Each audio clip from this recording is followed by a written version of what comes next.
Good evening, everyone. My name is Chumlo Peace Praise, and I'm here with Counsel Lubogo Christopher Isaac.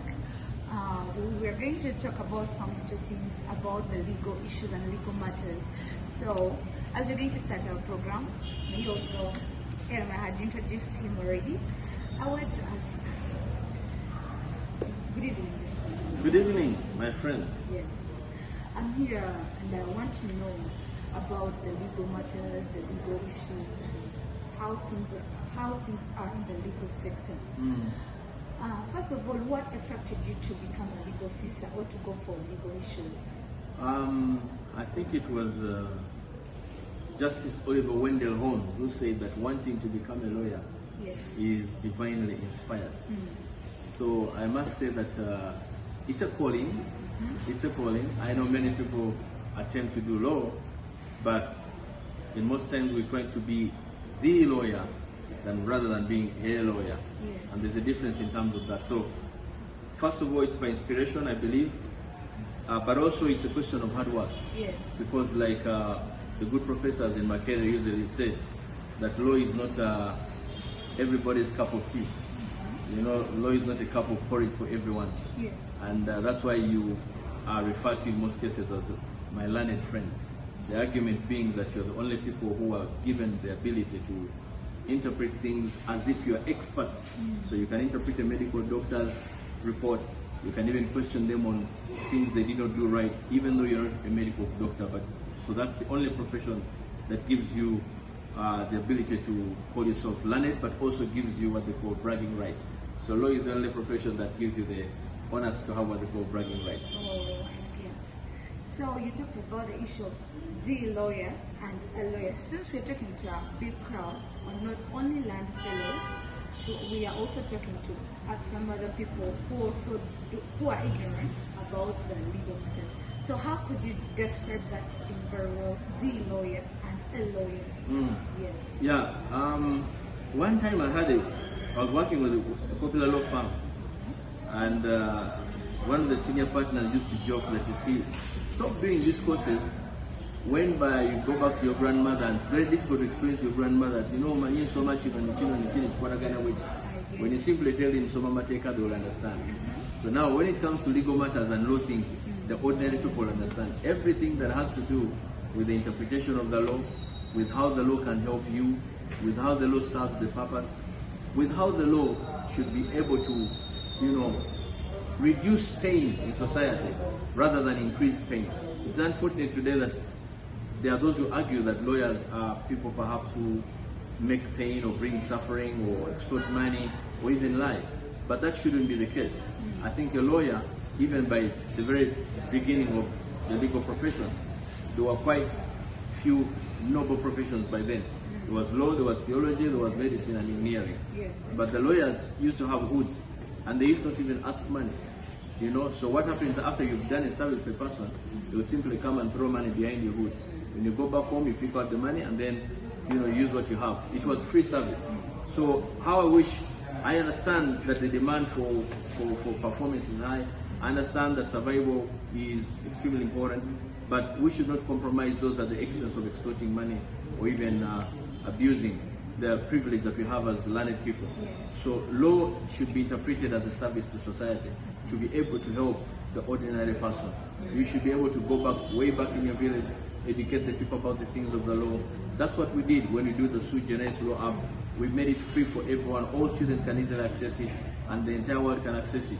All these books, as you see here, are books that we have written, and many of them are actually free, available on soft copies on almost all repositories.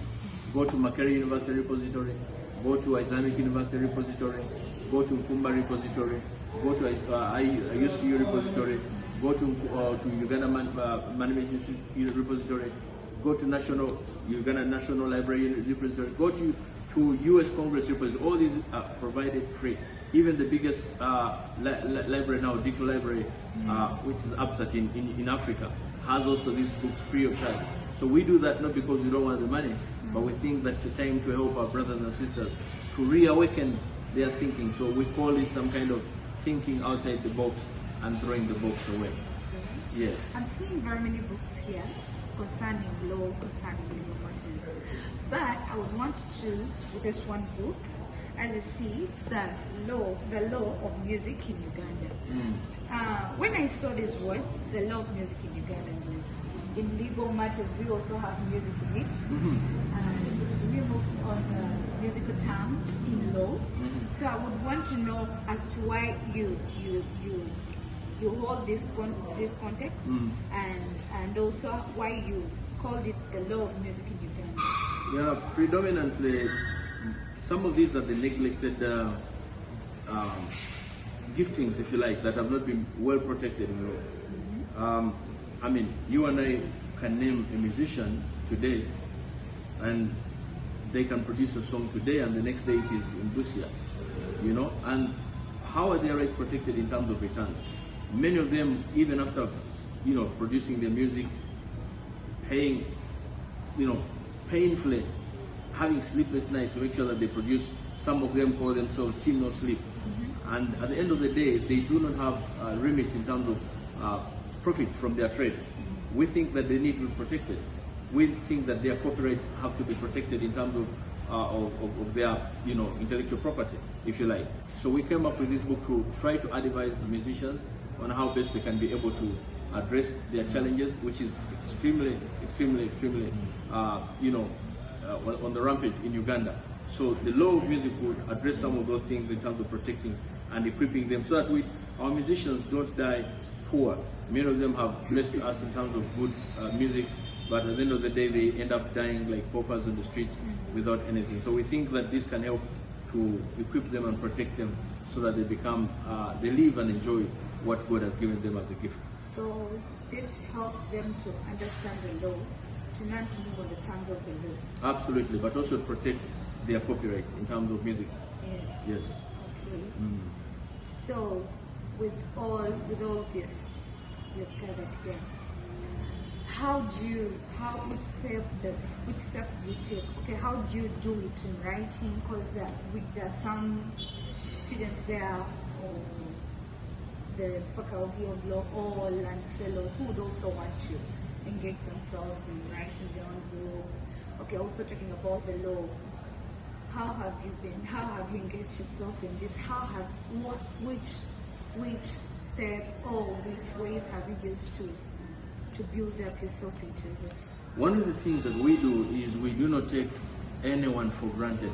I think it was St. Francis of Assisi who said that every heart can produce sweet music as long as you plant it well.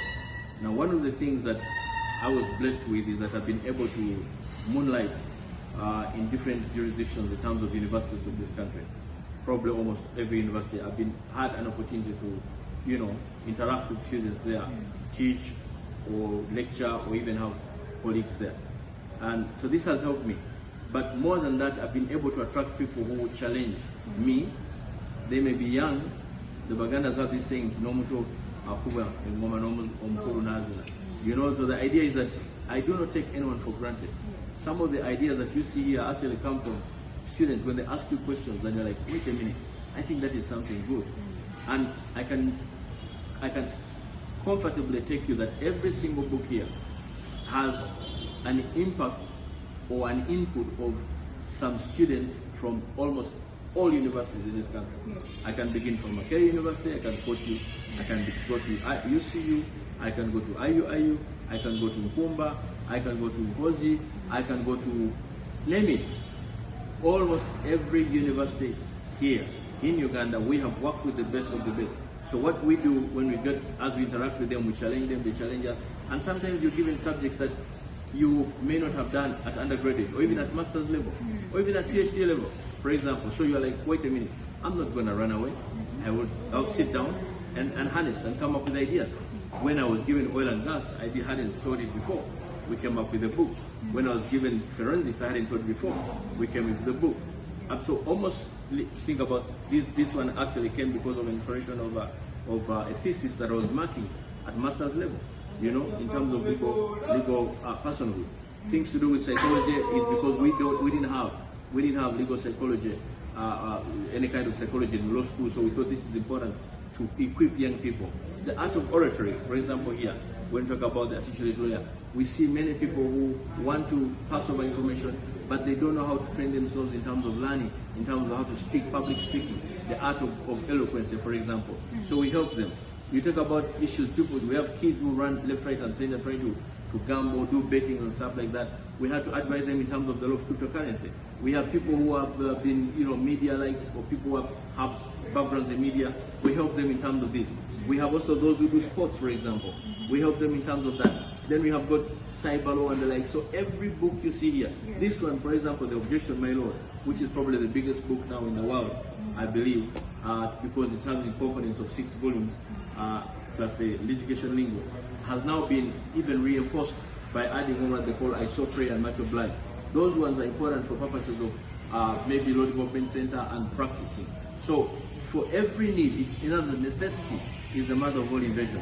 The fact that we've seen there is a gap, there is a lacuna somewhere, that has caused us to force us to write. And if you ask me today, who are the writers that you can categorically point out?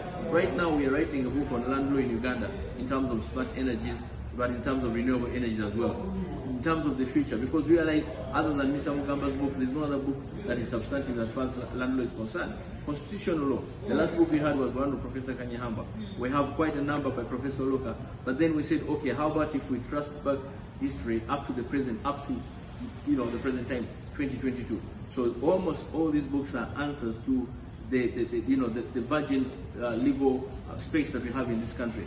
So that's why this is the hungriness, that this is an answer to the hungriness, the intellectual hungriness that is actually evident in the lives of people. And as I said, some of these things are necessary for purposes of changing jurisprudence. I have actually made what called post descriptors and shared them with different deans of different law schools. In terms of cyber law, for example, which should actually be made compulsory. In terms of the law of forensics, which should be made compulsory. In terms of the law of psychology, which should be made compulsory. In terms of criminology and penology, all these are important in terms of changing the jurisprudence of this country. We need to go away from this ideology of following the so-called order in council and exception clauses, those colonialist kind of education, because law resonates, law changes the society.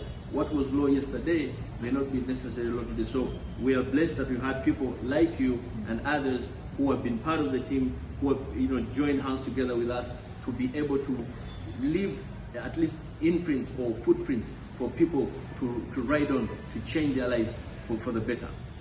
Okay. Yes. So with your profession, let me ask on behalf of the people who are ignorant about the law. I hear very many people, they have this standard, the lawyer,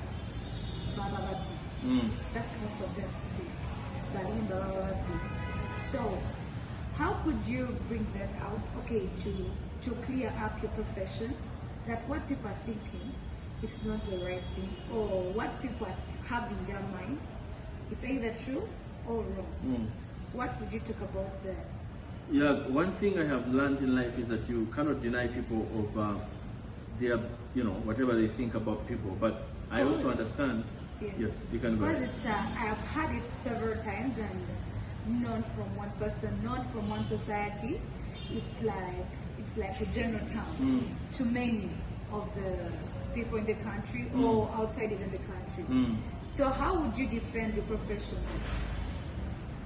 What you're doing, or your profession is not based on lies, or these are the terms of my profession. Though people might call it or may call it lies, but it is not.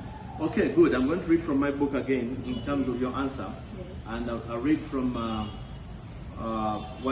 this is over 200 years ago. Over 200 years ago, Dr. Joseph Warren, the president of the Massachusetts Congress, once said to his fellow Americans, "On you depend the fortunes of America." He told his fellow Americans, "You are to decide the important questions on which rest the happiness and the liberty of millions yet unborn." And then he added, "Act worthy of yourself." So you see, these are challenges that Dr. Warren even throws on our face today. We are called on to act worthy of the action, so that, because on us depend lives of millions yet unborn. So I agree with you when you're concerned about how people look at lawyers, or how people sometimes, how lawyers sometimes actually abuse the law or take advantage of innocent people and manipulate them. I understand clearly where you're coming from. And that is perhaps the bigger challenge that we throw to them. That even as we practice law, even as you do law, even as you're given this unique facet that is a gift from God, use it not for purposes of exploiting people, not for purposes of cheating people, not for purposes of manipulating or hurting people. You know, that's the reason why Shakespeare said, the first thing we do, let's kill lawyers. Charles Dickens, on the other hand, said, the law is an ass because the law is a disgrace. But you see, we should change that narrative so that we look at law as a friend. We should be friends of people. We should be able to give pro bono services. We should be able to lend a hand to those who are poor, those who are needed, those who need our legal services. Because we have been enlightened. So that enlightenment should not be used to curtail or to steal people or to subjugate their rights, but rather to propel and help them enjoy the services that are divinely and humanly endowed on them by God. So should we say there are some people who are lawyers but they are best in life, that they have made, okay, they have brought up this term, this proverb of the Baganda that absolutely, that is very true and that is very common, which is unfortunate. But I say that it's just like a grain of salt can actually make a whole pot of milk go bad. And like you rightly pointed out, that's why I said in the beginning, but be the lawyer and not a lawyer. So sometimes it calls upon you, your personal ethics in terms of what you're supposed to do, your personal desires and aspirations as an individual. What drives you? I can read you something else again. Still from this book called Peter is to my Laden Friend, which will also impress you in terms of how we should look at life in terms of value. You know, I would like to find it. I hope I can find it quickly. In terms of what I would like to say, I know it off my head, but I thought I would prefer if I could read so that you would understand. But even so, I can actually say it off, because it says, in most cases, be careful of your desires, because in most cases, desires are like crazy fantasies. Because in most cases, you run against the desire, but then lo and behold, you realize that, wait a minute, I don't like it anymore. Because in most cases, it's not the it that you want, but it's the fantasy of it. So that's why we have to be careful. So desires have to be constantly observed, because in the end, the only thing that's going to matter is not how much wealth or how much, pomp you have, but how able you are in terms of helping a brother or a sister, in terms of, giving that hand, lending that hand, being that shoulder to lean on. What I was looking for is here. I said, what it means to be truly human is to try to live by ideals and ideas, and not to measure your life by what you have attained in terms of your desires, but these through small moments of integrity, compassion, rationality, and even self-sacrifice. Because in the end, the only way we can measure the significance of our own lives is by valuing the lives of others. And whatever faith, one belief should bind us all. The measure of our character should be our willingness to give ourselves for others and for our country. So I think that, to me, is most important. You know, last question.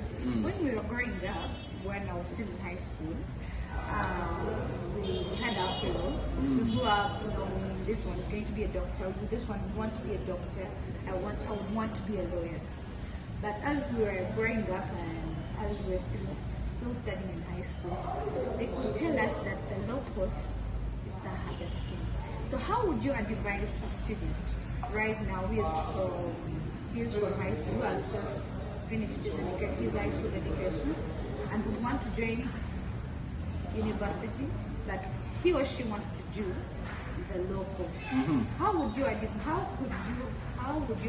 that person concerning the law issues, concerning the law matters? And most of the times, we have our fellows who can tell us the law course is hard, the legal things are hard, you're going to read the law, you're going to do this.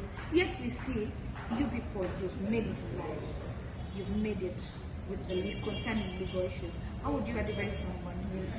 That's a good question, because one of the things, everything starts with a passion. Where there is a passion, there is always a way.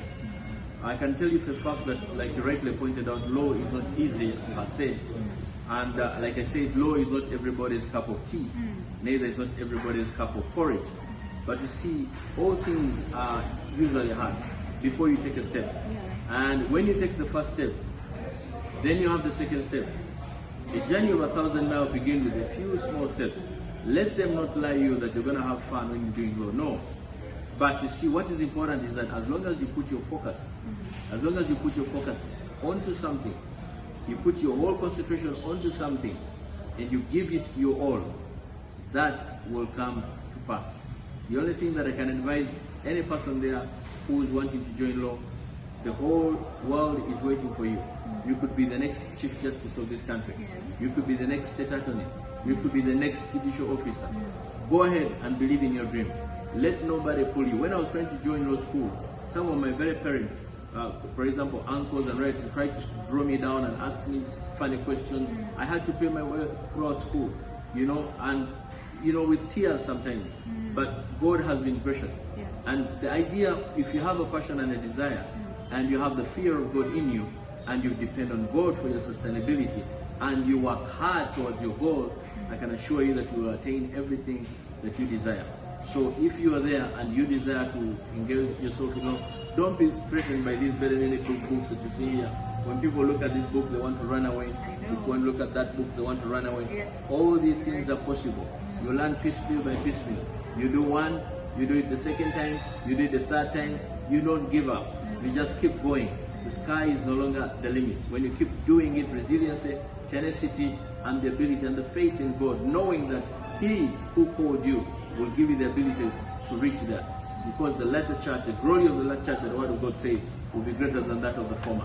So all you need to do is to believe in yourself and to focus and befriend, change your horizons, change your thinking zone, change your friends, befriend people who are going to motivate you, change your reading culture, look for books that inspire you, look for movies that inspire you, brand yourself like a new person. Know that you are called and no one can take that call away from you. Only you can defeat yourself. That's what you should know in life. I'm here with Council Lubogo, Christopher, as I said, as we're starting, and he has given us more light concerning the legal matters and legal issues. I hope everyone who is there he or she has heard and has got to know more about the legal matters. As we're going to wind up, let me ask him to give us some remarks concerning anything. Yes, I am going to read for you again from this book, Twitter is to my learned friend, because I know that I'm speaking to young people, but also people who are hungry for knowledge. And I want to read for you something, a prayer by an unknown author. And you'll be amazed that some of you have dreams. He says, I asked God for strength that I may achieve. I was made weak that I may learn humbly to obey. I asked for health that I may do greater things. I was given infirmity that I may do better things. I asked for riches that I may be happy. I was given poverty that I may be wise. I asked for power that I may have the praise of men. I was given weakness that I may feel the need of God. I asked for all things that I may enjoy life. I was given life that I may enjoy all things. I got nothing that I asked for, but everything I hoped for. Almost despite myself, my unspoken prayers were answered. I am among all men most richly blessed. God bless you, and thank you for your attention. Thank you.